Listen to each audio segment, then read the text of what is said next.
And we're ready for a workshop, another workshop. It has been way too long since the last workshop, which was 3 weeks ago, I think, something like that. So here we go. The poll you have voted. So it has become expressions, between expressions and poses. Poses will be up next week probably, or the next workshop, when that will be. But for now, we'll focus on expressions, and I'll be focusing on the basics kind of expressions, because it can become quite broad. I will try to first cover all the different aspects that can come from expressions and can be used to either support or show a certain expression. So I'll be going through that. I had a little note here. Yeah, expressions, different aspects to conveying an expression. I hope I typed that right, but anyway, it's a note. And then the main aspects like face parts, body composition. This kind of already shows what I will be going to here. And then like basic emotions and variations. Like there's tiny variations that you can put on certain expressions.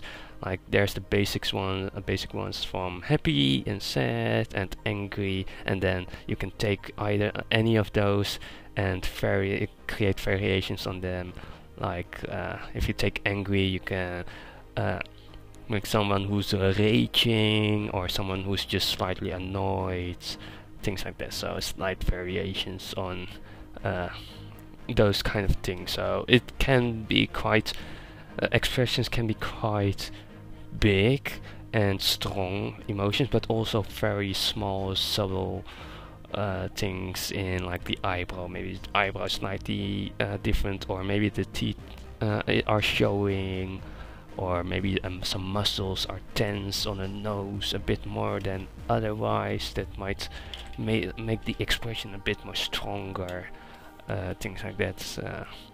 So before I go too deep into that, let's start at the start, or well, what I guess is kind of the start. Yeah, the different aspects to conveying an expression. I wrote that down. Let's see if I can remember what is part of that. I kind of had a face here for something. I'll use that later. So let's just start with the most important thing, actually. Like when it comes to expressions, I assume you're all humans. I'm not, but that's just me. But anyhow, let's keep it at humans. Like the main focus with expressions is often the eyes. That is just with just about anything. That's the first focus point for, in most cases, just in general. That's usually the first focus. Like, of course, there's maybe some. I'll not mention that. I'll not go. Eyes. Yes, the eyes. So you have the eyes. Like, oh, yeah. Okay, yeah. Like maybe an eyebrow and such. I'll go into that some more into the different parts of the eyes. So yeah, this is kind of like, yeah, I don't know what this kind of expression is supposed to be. So let's just make this these eyes just wander. Like humans, like even like these are just 2 circles, or well 4 circles and 2 lines, and like I assume you already kind of see eyes in this. That is kind of what humans do. They even the simplest, the basics, basic lines. If you can start with very basic shapes, and that can already make someone think they see things. Like imagine like they see eyes in it. Like the very basic, the classic, most classic expression probably is just 2 dots and a line, and here you see a face. Just about anyone sees a face in this, a smiling face, a happy face. It probably cannot get any simpler than this expression or emotion specifically.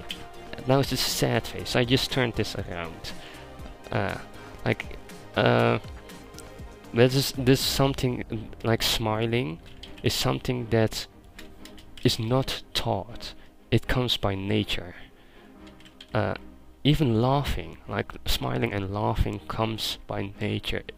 Like when you get born, you do not have to learn the concept of smiling. But the thing is, since we're kind of ponies, anthropomorphism, the act of giving non-humans human-like traits or aspects, like this kind of at least applies to humans. There's something to kind of keep in mind. Like with animals, if your dog is showing its teeth at you, like growling, kind of making this kind of shape perhaps, except with maybe some teeth here, that dog might, instead of being happy, it might be trying to kill you or something. Like, but the thing humans do is see human-like traits in expressions in other creatures and such. So there's something you can play around, and which ponies play around, which ponies feature quite human-like eyes. I'm going quite deep in this, which maybe I should save this for later, like, but I guess that's enough now. But that's just the eyes, and then of course you also have kind of the nose, which can play a bit of a role, but the mouth is probably most important, which, oh god, this mouth is quite awful. Like, the mouth is quite important. And then if I'm going to expand this, like, ponies don't always feature eyebrows, like the eyebrows up here. They only at times they feature them. They kind of don't. Like, and then, like, I won't go into smaller details yet, but yeah, then you have the eyebrows, but like you have the face, and this entire face can also be tilted to kind of like if you want to make like a cute expression or something, you maybe give cute eyes and then tilt the head a bit. You can that's something you can play around as well. I kind of want to go through that, all the different, just about all trying to cover as many different aspects that you can use to convey an expression, an emotion, or a feeling. So I guess expressions doesn't, like, okay, definition arguable. Anyhow, let's continue. Like, when you talk about the face, there's also the hair, which you can arguably also use, like, to cover something up or something to kind of enhance the ID, like maybe part of the eye is covered up. That can be used as well, but it's not really necessary. And then when it comes to ponies, like when you continue broadening it out, the ears. The ears are also something they tend to use, like when a pony is quite sad or something, the ears go down, droopy ears, which is actually kind of funny, since humans don't really do that. And I'm not sure where that came from, but it works. It works, right? Kind of the same thing with the tail, dog tail, that is. Ponies don't really use their tails that much, like in upright, like, oh, happy.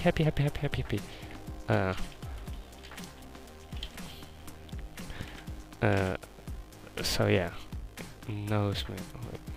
What's that line under the nose? I don't know. Why is this turning into Fluttershy? Anyhow, yeah. So, and then of course the neck. Once you go even further, I might be forgetting something.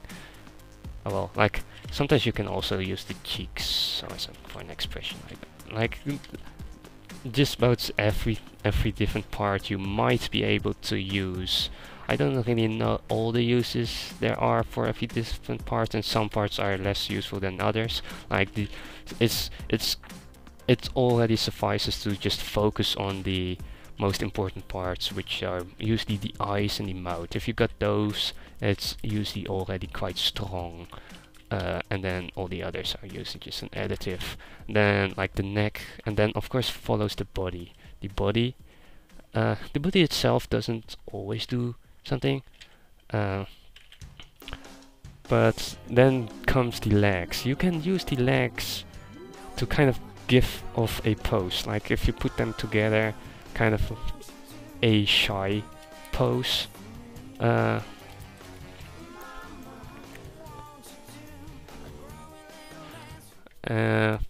Like the pose of the legs or the arms, like if you put your arms in your side, like when Fluttershy gets angry at the dragon,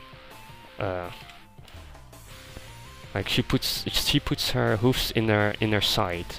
Like, what do you have to say about that? Like that is a pretty essential part of that scene. Her entire body pose, body language, basically. That is something that can like express a certain her intentions. Like a strong pose, basically. Like that's and going about that, like then you have the body and the legs and the arms and the hands. You can even make like, or well, with ponies is maybe slightly hard, but like during the season 3 finale song, I think some of you might know the angry pony which shakes her hoof at others, which is basically kind of like a fist, yeah, like angry at you, you. So that can be used as well, although this is kind of a crappy example for this, or well, something like that. Yeah, I hope you get the point. Like things like that. You can those things. Like when it comes to this, when the shaking the hoof, the hoof is actually the most important part, and not really the eyes. Then the eyes take a smaller part into it. And oh god, why am I making this eye so big?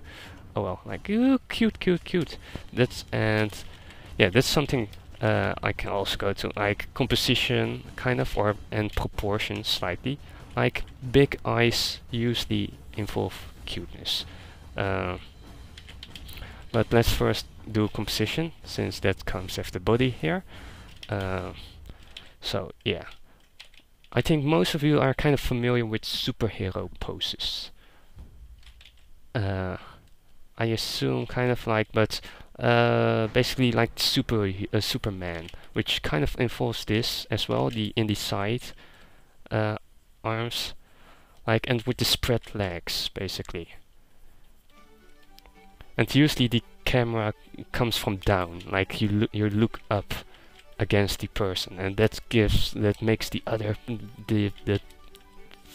what you're looking at bigger and stronger. And because of the legs are so wide, it creates a triangle, which is a strong pose, which makes the character that much stronger and might help convey like an expression. If someone is angry, they might take up a strong pose to show just how angry they are.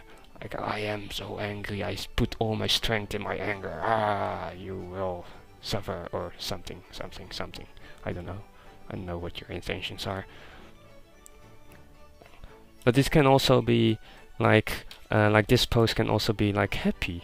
Like looking up towards the sky, like, yeah, I accomplished something, yeah, or like the same pose can be used, like it's a strong pose as a base, and then you can use the face to make variations on that, make him angry, make him like an achiever, and then some might work a bit less. Like if you make this pose a bit sad, that works a bit less. Like sad usually involves a bit more, requires a bit more weakness in the body. So maybe curl the person up, like the legs together, sitting down, like maybe hands together, everything together, curled up in a ball, like don't hurt me, I'm sorry. Or well, yeah, sound effects, of course, you get those for free. And yeah, this is a generic I am awesome pose. It's very generic, but it's used so much because it just works, kind of. Like, the composition helps it, the triangle, the it's just a strong pose, I suppose. Riding a horse, almost. Yeah, you could almost like make a horse here, like oh no. And then even here, like if this person was kind of riding a horse, even because the hands are kind of together and close to the body, the arms arms are folded in, the legs are kind of folded in, it kind of puts you in a fetus position, protecting yourself, kind of scared. This kind of shows a scared person riding a horse, like they're maybe scared of riding the horse. Like I don't even have use faces here yet, and like, and the body is also tilted forwards. Like the tilt of the body, the spine, the back spine is also important. Like with this pose here, it's kind of tilted backwards, the spine. Like if you look at the side,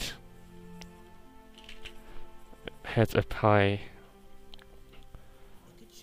just like putting the hips forward, basically. Putting your hips forward, ha, and or your chest forward, I suppose.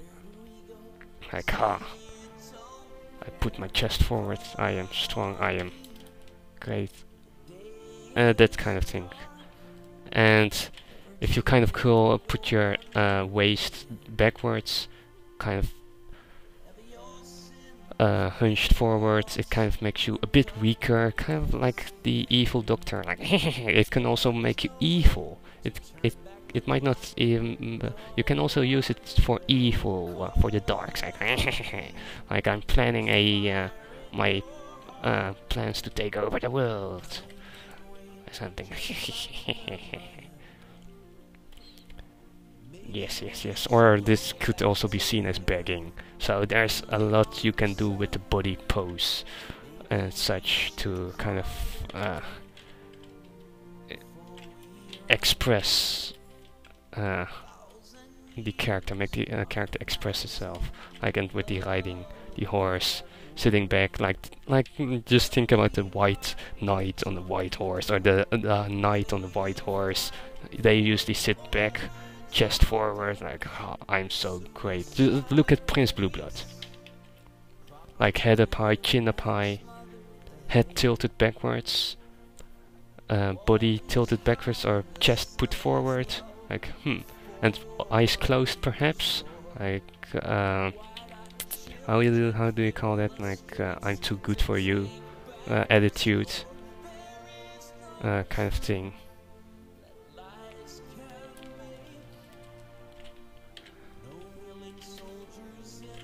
And yeah, making like like this is the down view, like frog view, kind of from below. If you put your view, your camera from above, it makes the target smaller and weaker. Like if you're standing above something, someone, it makes you the stronger person, and the person below you kind of weaker, usually. So you can use it to your advantage, like someone getting on their knees, like don't hurt me, or please give me some money, mister. Mister, you have some money for me, mister. Please, mister. Just one bit, mister. I want to buy some bread, mister. Or, well, yeah. Before I go too much into that.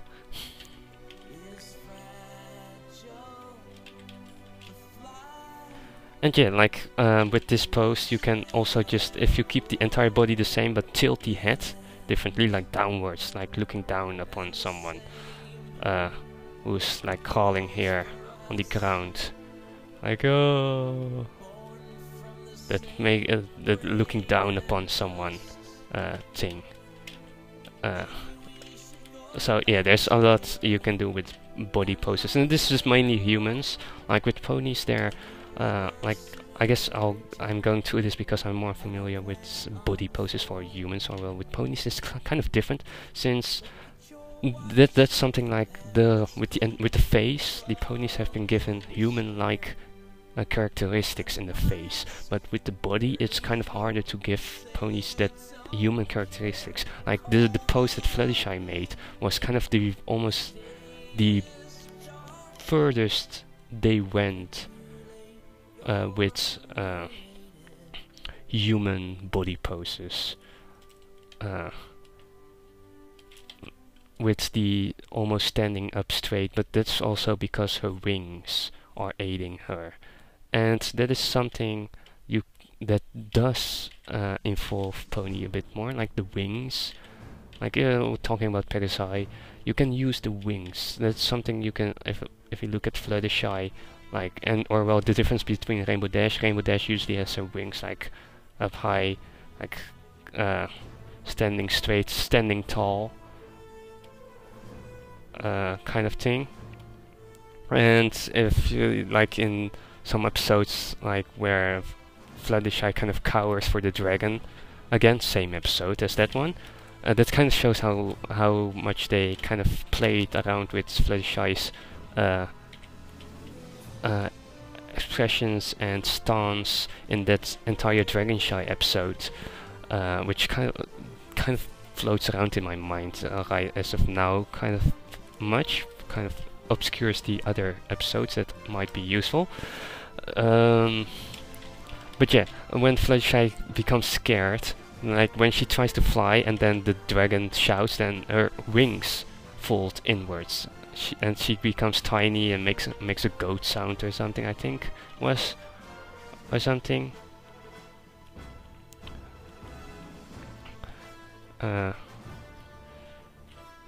So yeah, the wings. When you have Pegasi, you can play around with the wings as well, which is pretty important part.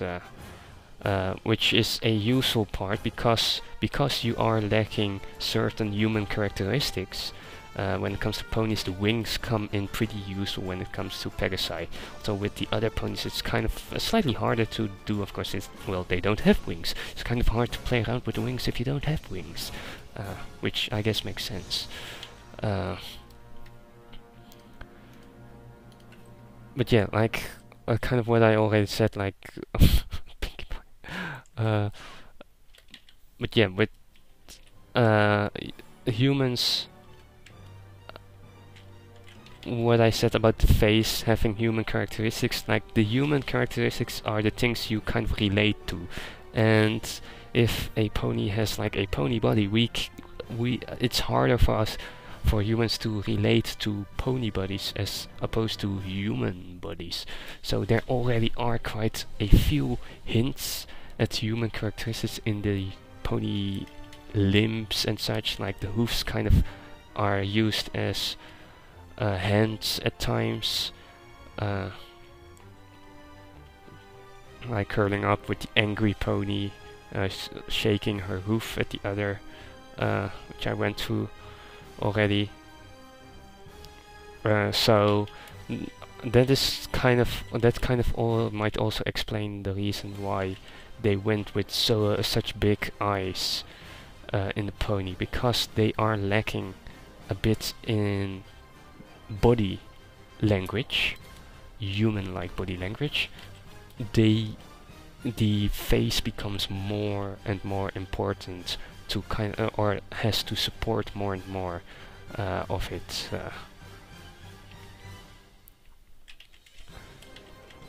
Besides the fact that it's for the animators, it allows them to not have to animate the body and only have to animate the face.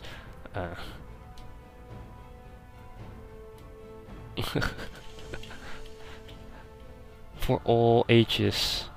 Yes, MLP is for all ages. Let's get that out there. It's for all ages. Not just kids, not just girls, all ages. everyone basically.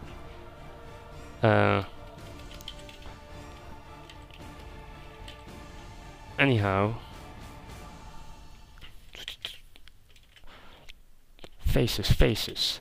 Yeah, let's go a bit more into smaller details. So let's take a face, an eye, the main aspects, the face parts, which usually, like what I kind of started out with, the eyes are probably the strongest. So here are like two eyes, or well, the basics of an eye, kind of. And within that eye, you have the like the iris and the pupil, which are part of it. Like, ooh, kind of a scary, creepy stare. And then you have the eyelid, which can close or open.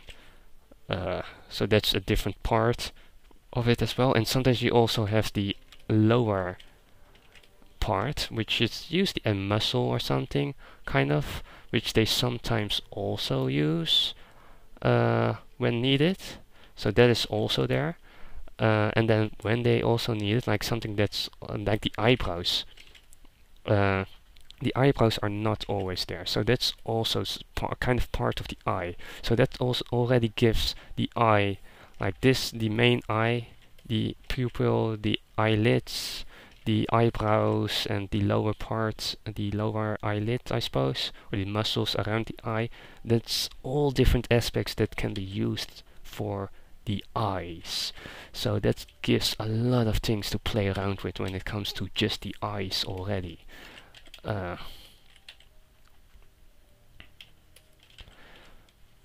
And like the different things, like if you take the eyebrows,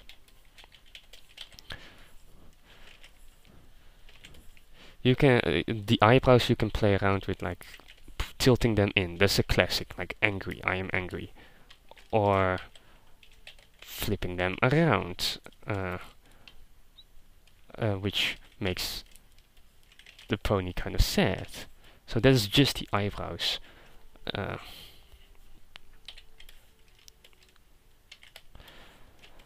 So that's kind of sad and happy eyebrows. And then what they use in the show as well, like what you kind of see in certain is the pupil.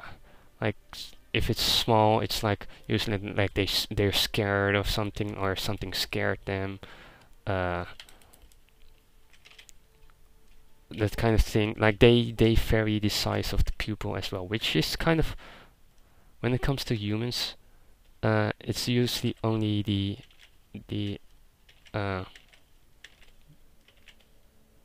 it doesn't really happen with humans that much, but like, and sometimes it becomes really big when there's something happy happened, or there's something very enjoyable happening, or like excited, or like that kind of thing, basically. Whoa. Yeah, mirroring is sometimes kind of, whoa, this is kind of weird. Kind of.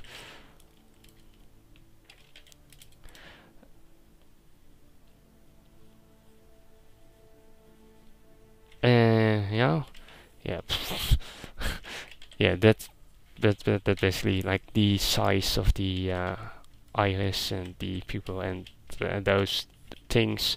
There's something they play around with. There's an aspect, and then the eyelids. Of course, like Fluttershy has a constant angle in her eyes, kind of. That kind of fits her personality. She is constantly kind of scared and such. I cannot, like at the start of the Equestria Girls movie, for those who've seen it, she kind of already mentions she's always in a certain state of mind, but like the angle, kind of shy or kind of sad or scared, or kind of that angle that I kind of used here kind of scared, sad, kind of thingies. Like, and it's kind of a big character since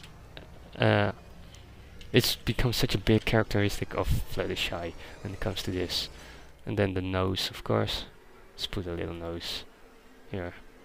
And then the mouth. The mouth doesn't have to do a lot, or well, the mouth becomes important in showing the different parts. Like a smell makes the eyes feel totally different. Like it makes her kind of a shy-ish happy.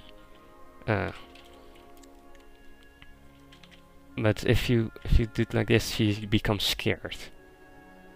Like the eyes are still the same, but it's like the eyes are still actually like the sad eyes, but because of the mouth, the additional aspect in the face, it changes the entire expression of her. So that is why they are able to use these eyes constantly for Fluttershy, because of her mouth and her other parts and her body as well. Like when she curls up, kind of puts her head down and such.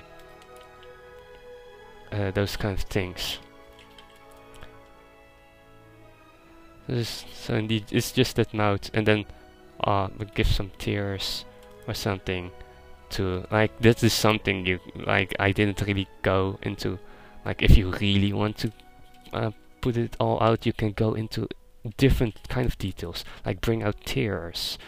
Like, oh, what have you done to Fluttershy, you evil, evil pony?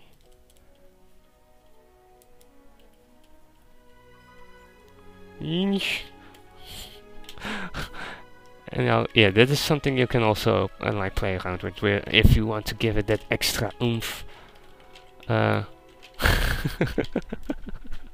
Stop making her cry. And then, like, let's try to do another Fluttershy, I suppose. Give her some eyebrows. I cannot remember what exactly they did with Fluttershy once they added like eyebrows.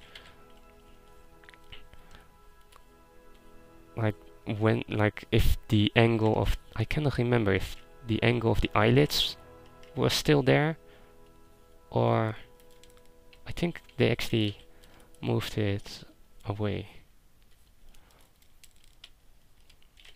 Well, anyhow, let's just go with this and we'll see what happens.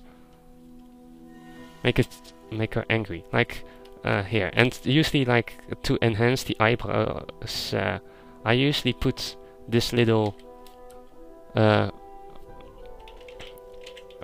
point at the end to kind of, this kind of is what I was going for with tears. With tears I added tears, and here, to make her extra angry, I added muscle, defined some muscle.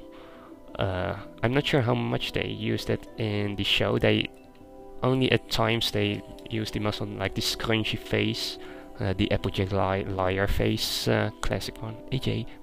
And kind of that's where they kind of, but yeah, and then you can like tense up the muscles in the nose a bit.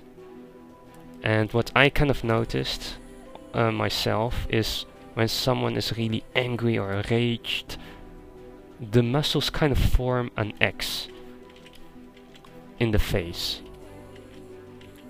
That is, I guess, kind of what I keep in mind when I try to define the muscles here, to kind of get that X going here. And then the mouth can be quite simple, but it can give the mouth, when it comes to this, the eyes and the nose are already quite strong. But you can use the mouth to enhance her intentions. Like if she's shouting, that might give the feeling that she's like running at you or talking against you, or like battle cry, like when Twilight kind of runs at the Hydra or something.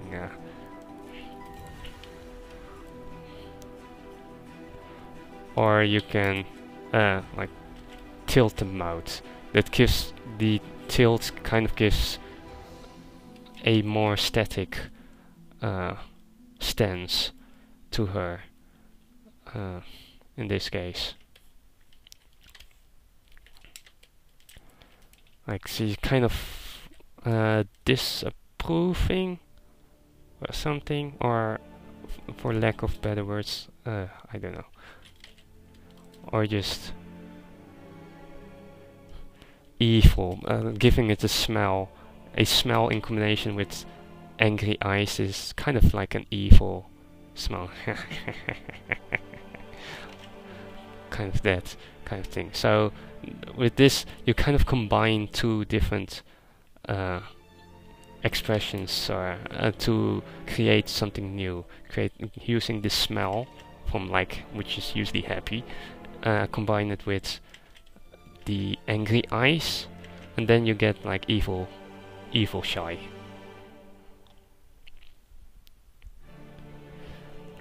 And then a tongue out.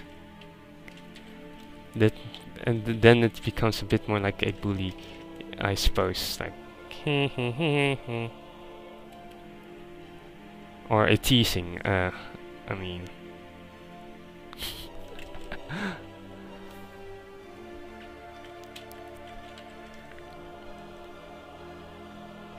And let's see if I can kind of let's see if we can kind of expand upon this. Oh god.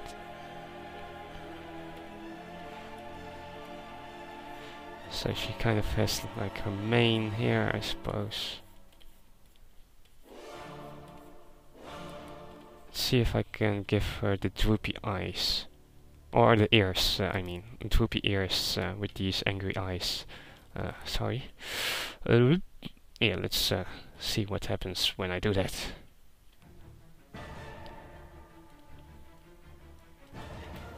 So.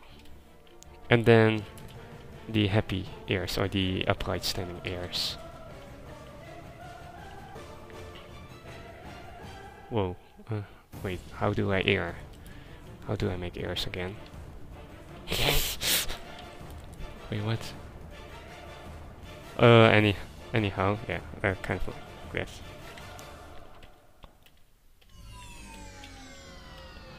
Well, okay, it doesn't really end up looking like flesh eye anymore. Anyhow, yeah.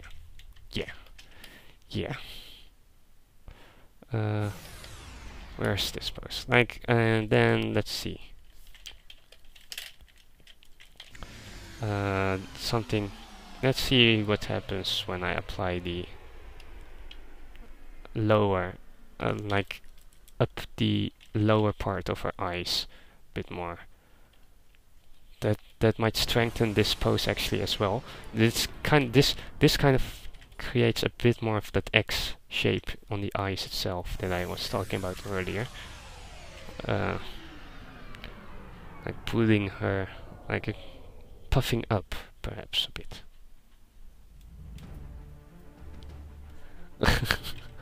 Break all the rules. Play around with the rules, actually, yes. Actually, that's kind of... that might actually kind of work. Just play around with them. Like... maybe she's like puffy mouth. She has something in her mouth or something. Like, so the cheeks, something I briefly mentioned, I think, was the cheeks can also like change the entire scene up. So I guess like you can kind of build it up from places. Like if you leave out certain things, you still have a perfectly fine expression. But if you keep adding things, it might completely alter the entire thing.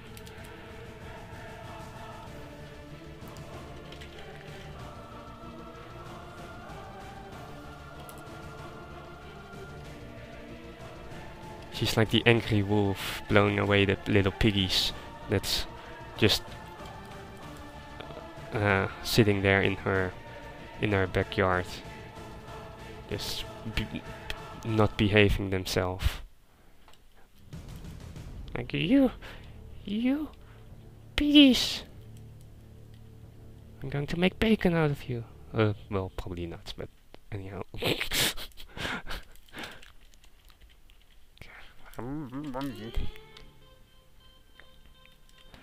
But yeah.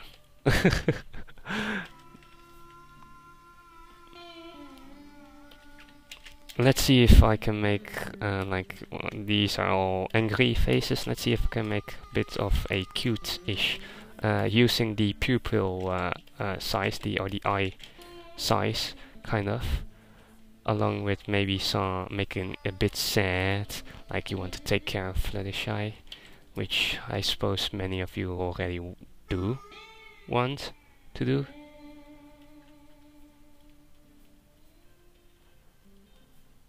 Like, just imagine her, a little Philly Fluttershy in a box in front of your at your front door, suddenly being left behind, and then giant puppy eyes.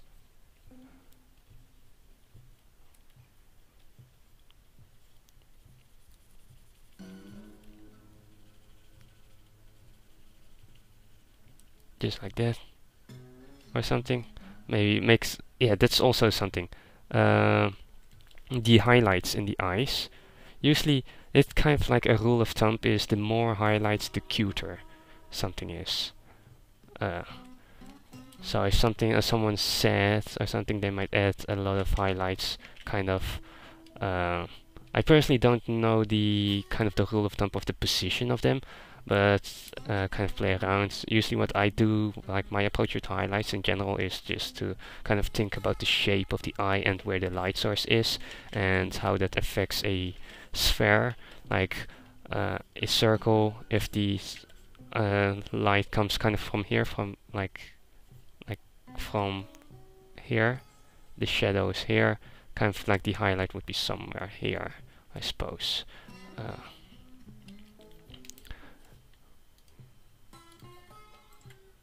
So yeah, that's another like a little addition that strengthens the piece. The same like with the tears, and if you really want to make this evil, as to where you just want to take Fluttershy up in your house, like just give her all the attention you can give, make her cry. Not sure if that part works.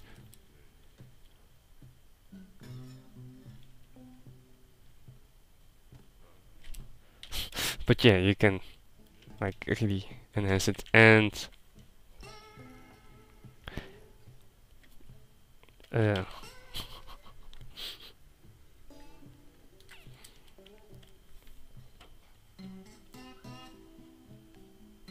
yeah, indeed, like the tears. Yeah, you like, yeah, a bottom lip, like biting a lip, perhaps, or something.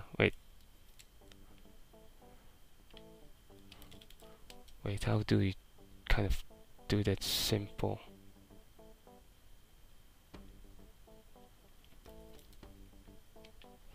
What was the shape for that? I guess maybe like a shaky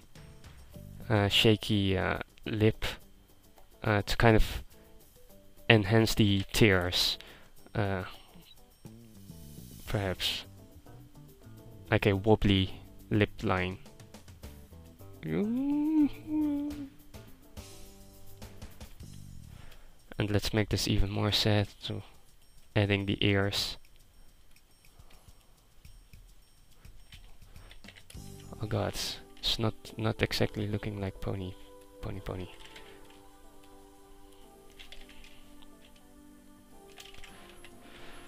What's wrong with me? I'm going a bit fast with this. So 15 minutes to go. My proportions are way off, kind of. Oh well. You get the idea.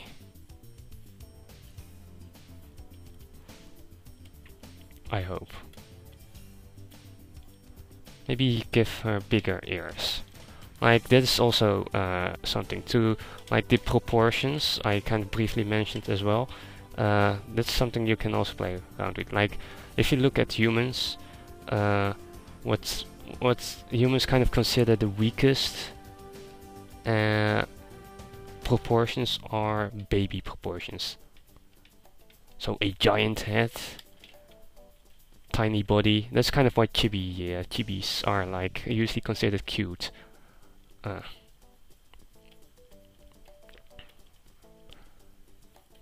These are actually kind of big, and quite big ears, to be fair.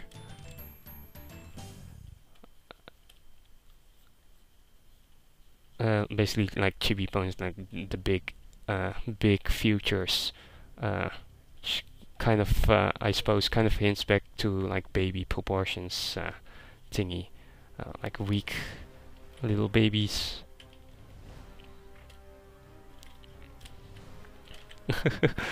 Yeah, that's maybe also like, how would a creature like this survive? That might be also kind of the reason why some folks might now think like, oh god, I need to protect this creature, this sad little creature, which is kind of like with babies, that's kind of true. Like a human baby is utterly defenseless.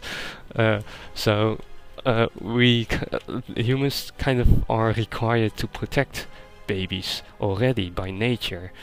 So if you give something baby futures, which is kind of the anthropomorphized thing, anthro story, I'll use that for short, giving creatures human-like futures, that kind of brings up the human instinct in, I need to protect this creature here. Oh no. Let's give her a box to sit in.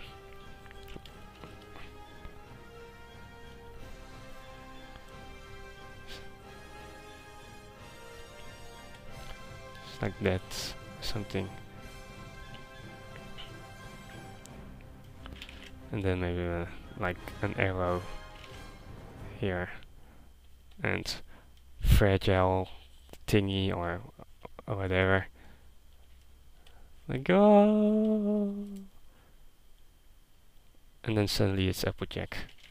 Because freckles. Oh. Anyhow, yeah. Oh. Sad little box ponies.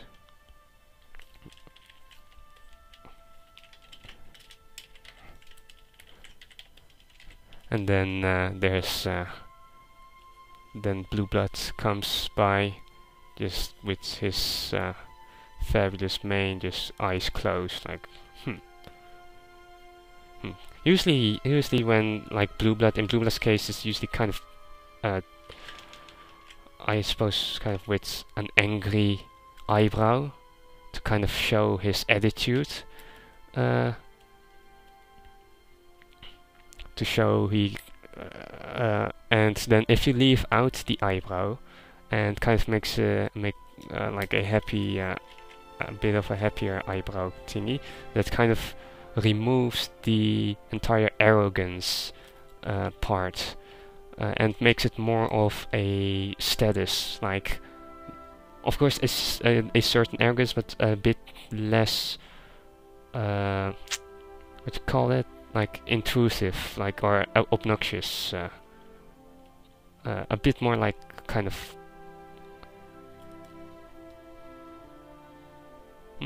who in the, I cannot recall. Anyhow, yeah, that's like when the eyes are closed, you can use the eyebrows, like, and the head tilted up, like chest forward, like I'm too good for you. I'm fabulous. Like, oh, I'm I don't know what I'm doing here. I guess that's just a natural reaction to making Prince Blue Blood like no. My body just says no.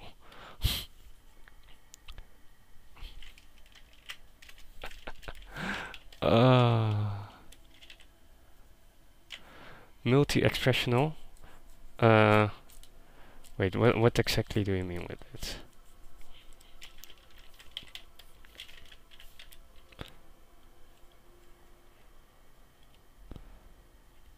Like,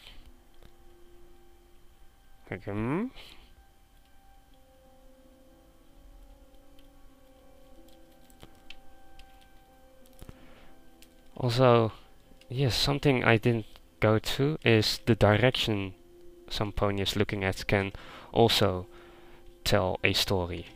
Like, let's take these eyes, for example, and like if it's looking straight forward at you, this might come off as like a questioning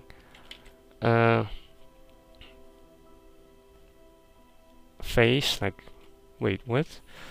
And if the pony is kind of looking away, it's more of like a kind of a sarcastic face.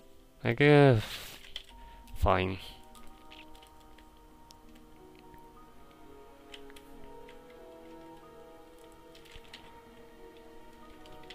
Well, the thing is with multi-expressional is that if you combine two faces, like what I've been doing with these things here, it creates a new expression out of that. Like if you combine happy and angry, it kind of makes a plotting, a angry evil plot doctor villain kind of face. And that's this is why I kind of wish I had a paper sheet of expressions here, because and it's something I already mentioned kind of at the start. Like there, you have the basic emotions and expressions, and then tiny variations there on that. There are very tiny variations on it that might completely alter the entire expression, making a pony who's angry change it into more like an annoyed look, or make it more into a raged look. Like also, let's actually see if I can kind of do that. Make this face here even more angry by exaggerating certain aspects. I think I'll try to exaggerate the eyebrows, make them lower, hide more of the eyes, make even angrier.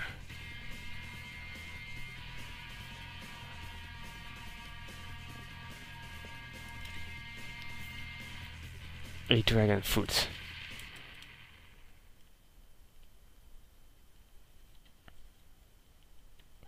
Maybe shouting.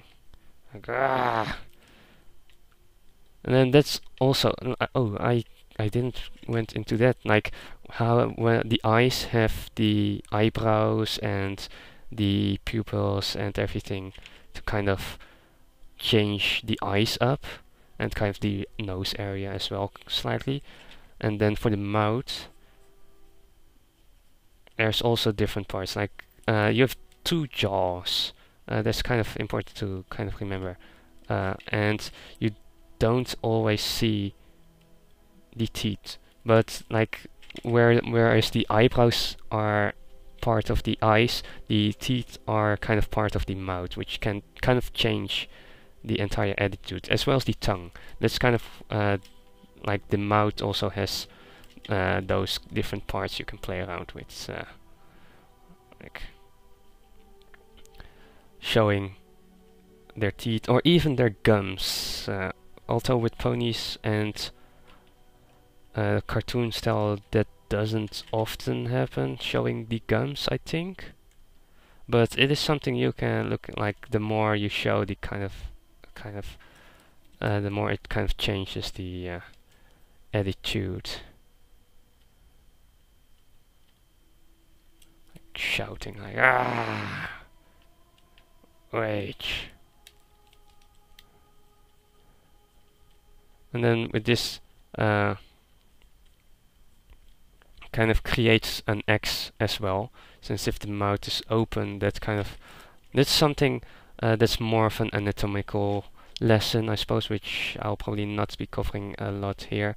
Like how the mouth, like when you open the mouth, it kind of changes the muscles a bit, which is actually the same with the eye, of course. Like kind of learning the muscles in the face can help quite a bit with helping you play around with things and do things properly, like knowing kind of where the fault lines are or where the main lines are in the face, which you can in turn use to enhance the expression.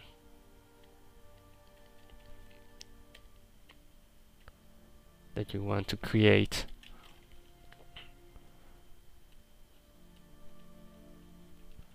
And then the cheeks, the silhouette of the face can also play a slight role in it, I suppose, but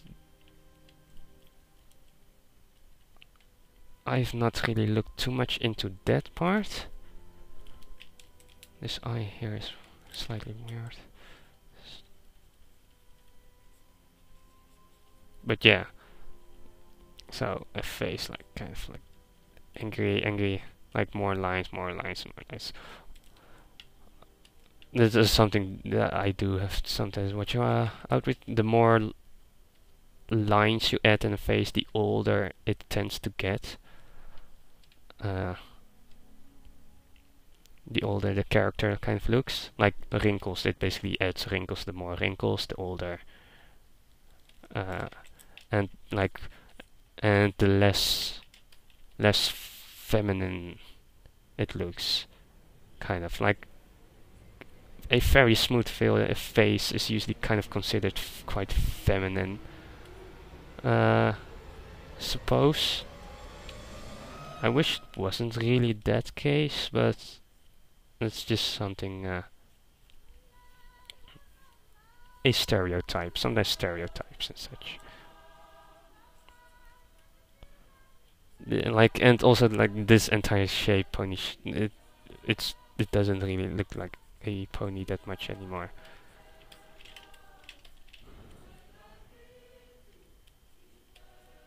Or well, I suppose still kind of it does, but anyhow, angry. Imagine this face shouting at this tiny box pony.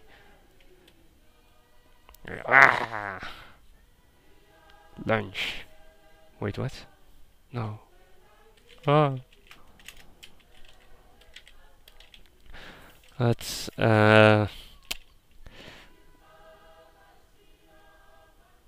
was there actually something I missed? But yeah, I've been talking for an hour already. I need to pay attention to the chat now. Because, well, I guess I could kind of continue drawing some expressions, like face expressions. They can be quite fun to do, like this, just doing these.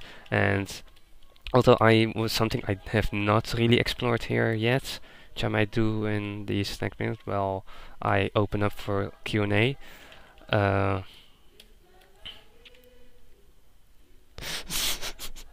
And yeah, it's doing something to this note. Oh god, no, what's it doing to my notes? Oh no, is it going to lighten it up with fire? Anyhow, yeah, something I have not really explored here that much. Like all these faces are kind of from the front. It's kind of to kind of simplify it for me. But you can also like the angles. You can play around with. It's not only up and down, but also side. Like in every axis, you can play around with. Like someone who kind of looks from the side, kind of down, tilted towards you.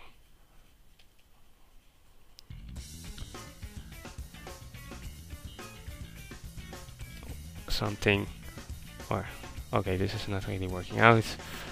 That, well, anyhow, yeah, like tilting towards the side, like a 3/4 perspective. Different perspectives can also be kind of useful depending on what kind of scene you're using. That's another thing you can play around with, I suppose.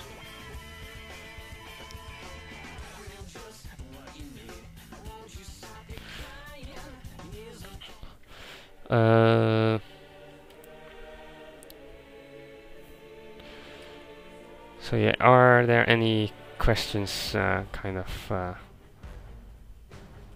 regarding this topic or something, or things I might have missed? I'll be trying to pay better attention to the chat now. In this last half hour, I want to kind of dedicate for that.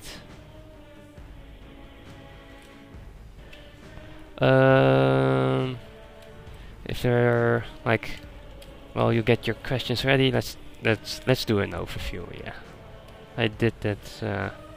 I need to make that a regular thing. Whoa. Well, I went through quite a bit of things, I think. Different aspects of conveying an expression. Yeah, basically all the different parts. There's quite a lot of parts which you can use with expressions, from the face to the body to the legs to the arms to the pose, like the Fluttershy pose, being angry at the dragon, that kind of thing. The composition of standing here, standing tall, the classic composition of looking down upon someone and someone close to the ground. Someone standing tall, broad, chest forwards, kind of strong. Someone balling up in a fetus position is kind of weak and such. And usually, like evil doctor here, like hunched forward. Evil doctors are usually kind of or evil, like plotting something, like no, you can combine that with a face perfectly, but in like hunched forward kind of shows a bit of weakness, which usually the stereotype evil doctor kind of is. Evil doctor is kind of weak, although strong in the mind, not strong in body. So, and yeah, I kind of focused on humans because, well, since the audience is kind of humans, so human parts are important. And with ponies, I kind of went through how ponies feature a lot of human aspects in the face, because they are kind of lacking human aspects in the legs, in the body, and things like that. So the face becomes a bit more important there. So the balance between that, since humans relate better to human aspects, that's kind of the part that is antro, the application of human traits or aspects to other things beyond humans, like from objects to creatures. That can vary, like if you do animation, that can actually, you can make a tin can feel human-like through its movements, creating human-like movements in a tin can. That can create a relation and expression in it, like making a tin can droop down with the head, with a supposedly head, that can convey a sad expression, because that's something humans relate to, that kind of thing. And then I moved on kind of to like the pony aspects, which ponies kind of have, since ponies lack some aspects, human aspects in the body, like the Pegasi have the wings, which you can use to do. And then like the hoofs, of course, like the hoofs are kind of used as hands sometimes, with the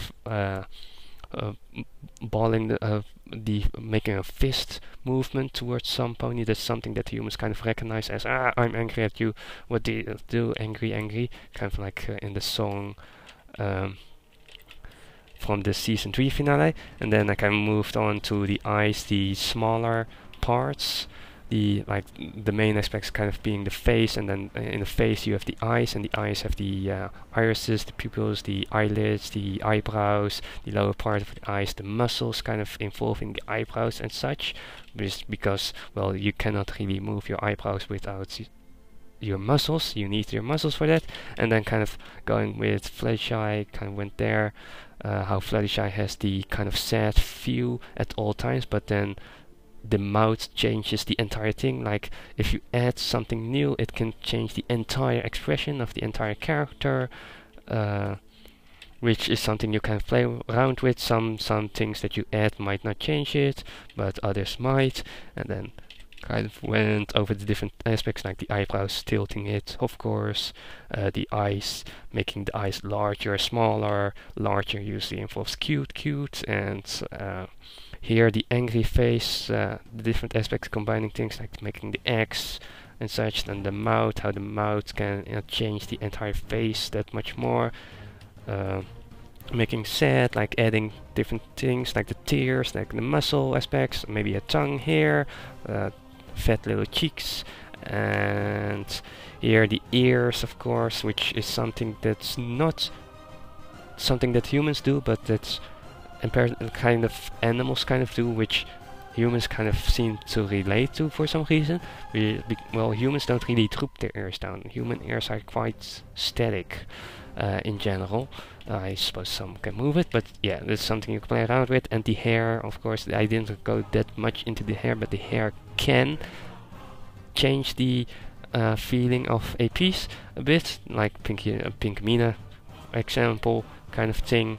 But it can also, it doesn't necessarily have to express something. It can also just be a wet mane or those kinds of things. And then I went here with the direction of the eyes, where they're looking at, that can involve things.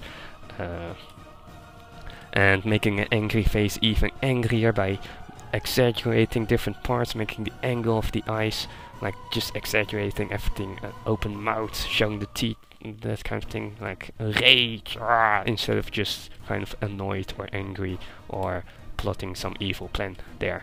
And Prince Blueblood, enough about that. And then I was here. I guess that's kind of a quick overview of all the things here. And I suppose I missed some here with the position of the back and such. But yeah, that's kind of... Whoa, I was talking fast. Oh well. I'm surprised I managed to keep talking like that. Angled face. Here. Looking at, like, kind of what I'm doing here, what's here, the eyes looked away. Like usually, like if you make a picture, like if it's looking at the viewer, at you, the expression kind of relates or is directed at you. And what's like, you can tilt the eyes themselves away, or you can keep the eyes focused on the camera, the viewer, looking at the viewer, and tilt everything, all the other parts away as well. So you have choice in that as well, kind of trying to show here, I suppose, which not entirely working out, but then again, not everything worked out that well here. I guess that's just part of me failing, like I always do. Anyhow, yes. Hello there. Were there any questions that I missed actually during my quick little rant? Since there's still 20 minutes to go before before the workshop ends, and then I'll continue into the general art. But still,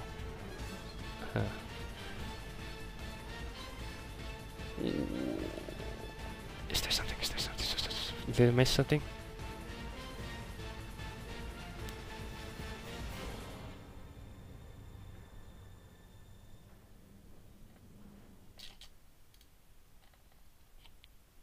Are there no questions? Oh, I did read there's a mustache. Derp around. Oh my. Well, if there's no questions, or kind of maybe I suppose if you want to see a certain expression, I guess that's if it's part of the topic expressions, feel free, like if it's not a question but more of a request of I want to see how you would kind of do expression.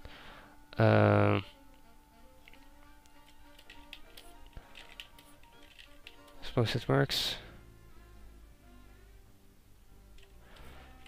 Expressions in art. Yeah, I suppose it can, like for some it is the main thing that they look at. Like also something that I didn't go to with this workshop was other parts of expressions in art in general, like color can also invoke certain feelings, at least. Like red, like making this angry face red of rage, like rage, or those kind of things. Those can also help. I didn't really go to those, I suppose. I guess since I'm not really that invested in that area, but that is something that indeed can also. And then like in historical art, or well, modern art, sometimes there's like this kind of, how you call that, kind of suggestive expressionistic, like, or well, just basically putting cubes or something, and then that invokes a certain expression using just cubes or shapes or things like that. Like it is kind of everywhere, so I guess it is indeed kind of a big aspect in art in general, but there's different angles you can take on it. You can take it in a situation, like if you create a scene where the scene itself, the story of the scene, invokes a certain feeling or expresses something to the viewer, that can help. Or if you can also use just color to kind of express something, or like there's many different angles you can take on it in art. So it's definitely something that might be worth looking into a bit more, which I have not done that much myself. I have not looked too much into that myself. I'm not an expert on art, so yeah. And might not be related to this workshop, but how do you keep yourself motivated to work?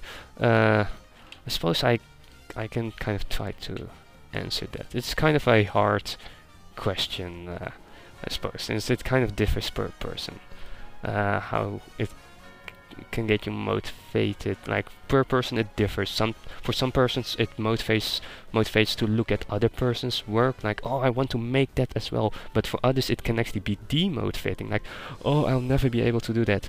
But for me, it's kind of like, I'd say I don't have a perfect answer for this, and my answer kind of might change every time, or I might say something different every time. But I guess for now I'll say, like, it doesn't matter what you make, everything is important.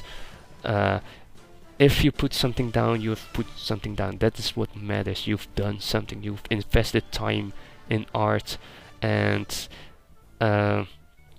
it's kind of hard for me to kind of show like what kind of motivates you, but kind of what I maybe want to do with these workshops as well is kind of show different aspects that you can focus on. Maybe you're more motivated to focus on a certain aspect in art, like maybe you just want to make expressions, then focus on just that, like do what motivates you at that very moment. Maybe you want to make expressions at the moment, make a sad pony, for example, kind of things like that. Like you don't have to focus on the entire picture. You can also focus on smaller parts at any time. Like if you keep investing time in art, it will eventually pay off. Or well, it kind of differs per person, of course. Like that's something that keeps coming back. It's per person. It can be different how you experienced it 15 minutes ago. So yeah, maybe I'll have something else to say in like half an hour or something about that, which it's kind of hard to kind of take kind of try to mention certain things just on the spot about that, because it's quite a big topic. That is quite an interesting topic. The entire motivational parts of art and things, and inspiration and those kind of things. Let's see, what was the next question? That ponies that are talking, does that count as an expression? Talking. Yeah, talking is, I suppose, slightly hard to do in a still image. Like, I guess I've not really done talking before, so, but I suppose like a still image, basically if you look at animation when a pony talks, it usually actually consists of multiple still images. So I suppose maybe you could look at that. It's animations. Take a snapshot of a pony talking or something else talking, see what kind of shape their mouth is. Their mouth is usually more important. Maybe also like it can also be part of an expression. Like if someone's talking angrily, then the face is important to convey that the person or pony is talking in an angered voice. That's something you can try to achieve in a still image about talking characters. I guess when it comes to talking, I guess maybe look at animations or something. See what they do.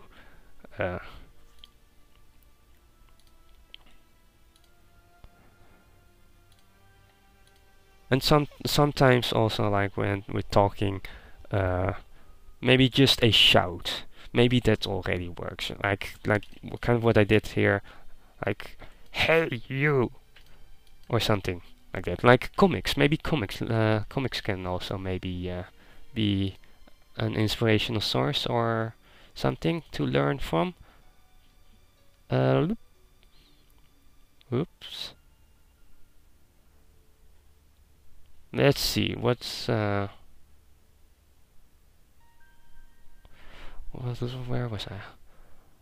How to while talking, just expression with an open mouth. It's circle 70. A banana triangles.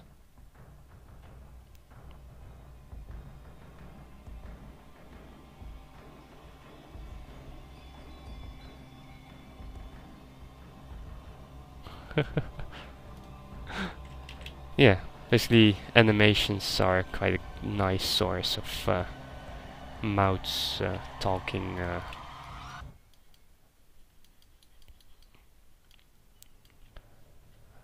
Are there any other? Fusro? Yay!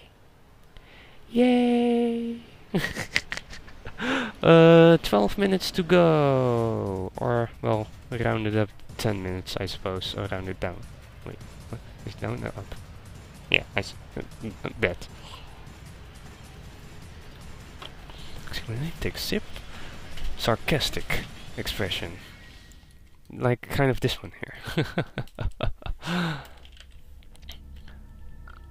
Copycat. Yes, in art sometimes. Wait, what was that saying again? Like, it's better to make a good copy than a bad.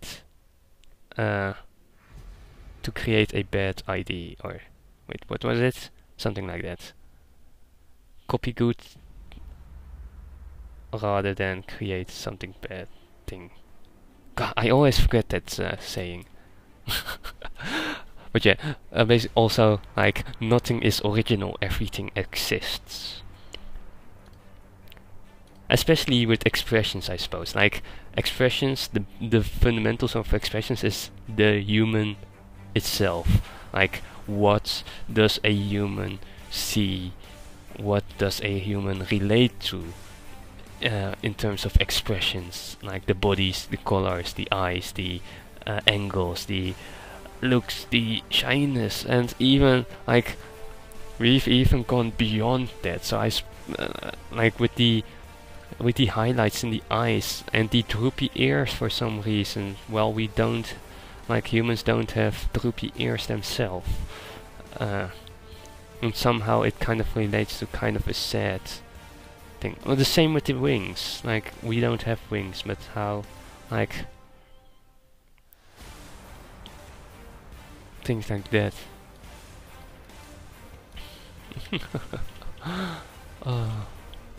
Use all the references.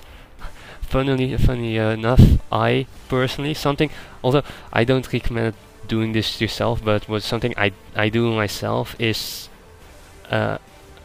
specifically avoid using references. Sometimes it's kind of like making it hard for myself, and sometimes I completely fail with things. I'm an earth monkey, I don't have wings, yeah. But yeah, I completely fail at times, and that's like, for me, not using references for me is kind of like, what is inside my head? What do I know? What do I kind of relate to? And hopefully that kind of relates to others as well. Like, others can relate to that what I have in my mind, rather than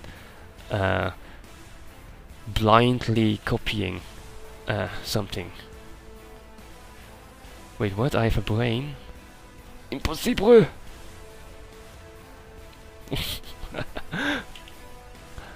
But yeah, I guess with the references it can be useful to kind of look. And you can always recreate your own references, like take a photo of yourself making certain faces. Like, if you in your mind are like, I'm now making an angry face, let's make a photo of it and look at it like, maybe it doesn't look angry, maybe it looks more angry than you thought it would. And maybe you can try it in different angles as well, so that kind of helps. Like, sometimes the best references you have are the references you make yourself.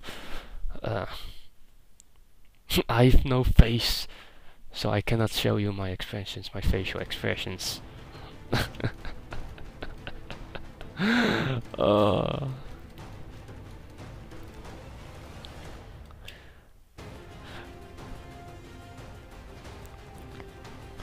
My face is my shield. But yeah, it kind of seems like we're kind of moving away from this topic. Are there any more questions, or something I can maybe quickly draw out in the last 7 minutes here?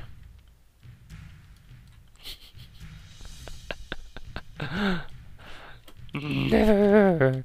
No, I think for me to see my expressions, I'll say that here, I suppose that can fit in the workshop as well. Like, my expressions, so once I get my punky suit, my full body punky suit, go to a con, a giant con, maybe it helps if I have my, if I have my own panel. Then if that happens, then that's the point where I will be forced to kind of show my face.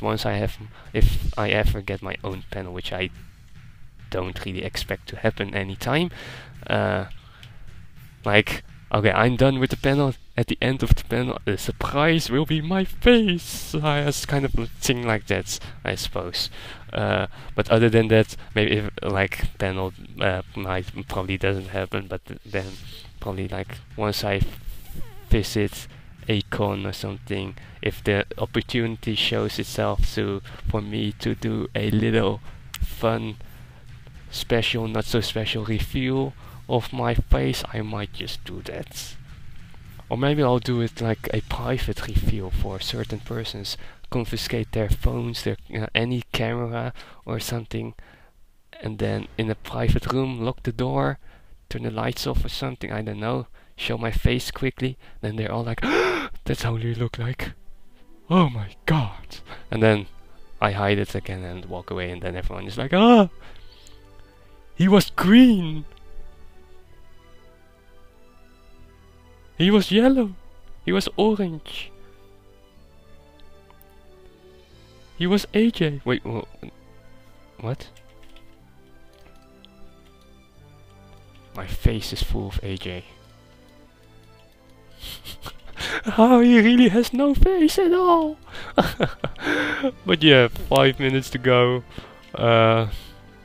Maybe I'll just wear the that horse mask, yeah. Or if there's a monkey mask, a punky mask, that would be awesome.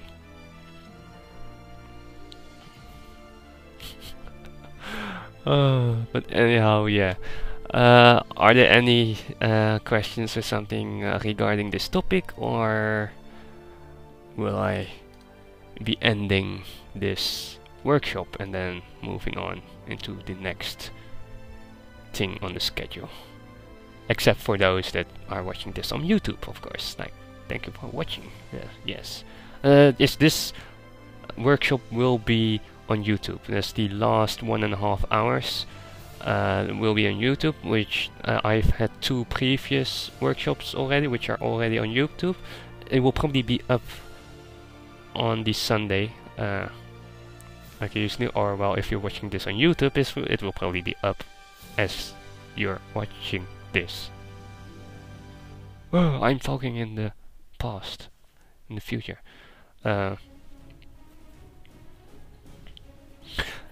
My YouTube should be down below in the description of this live stream page.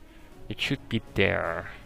Otherwise, you can, or I can. It should be there.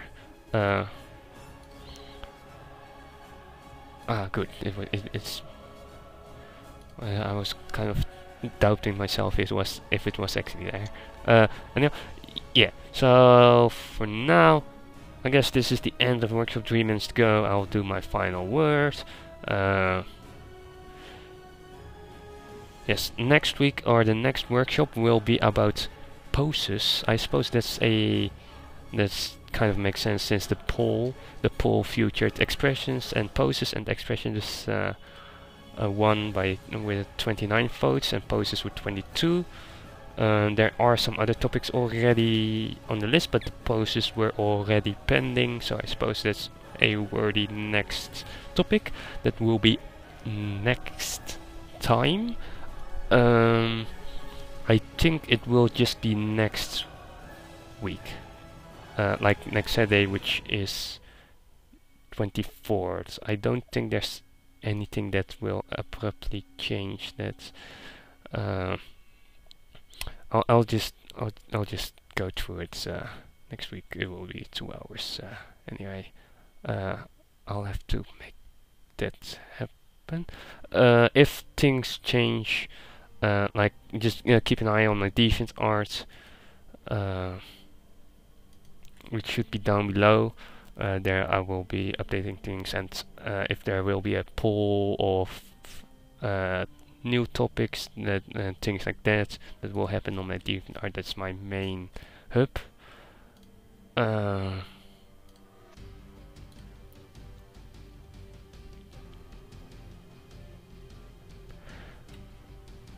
So yes, other than that, yes, topic for next week is poses, which will be quite interesting, since poses are not exactly my strongest part, but I'll give it a go. Just like this one, I'll just wing it, even though I don't have wings. So that kind of shows how good I'll be at winging it. Plot poses. I'll be sure to draw poses from different angles. Wink, wink, nudge, nudge. Anyhow, yes. Thank you all for watching. For the ones who are here at the live stream, I'll be continuing the art afterwards. So, thank you all for watching this, and see you next time, and well, in a minute for those who are here live. Oh no, I need to find the stop button. Oh, 1.5 hours. Yay!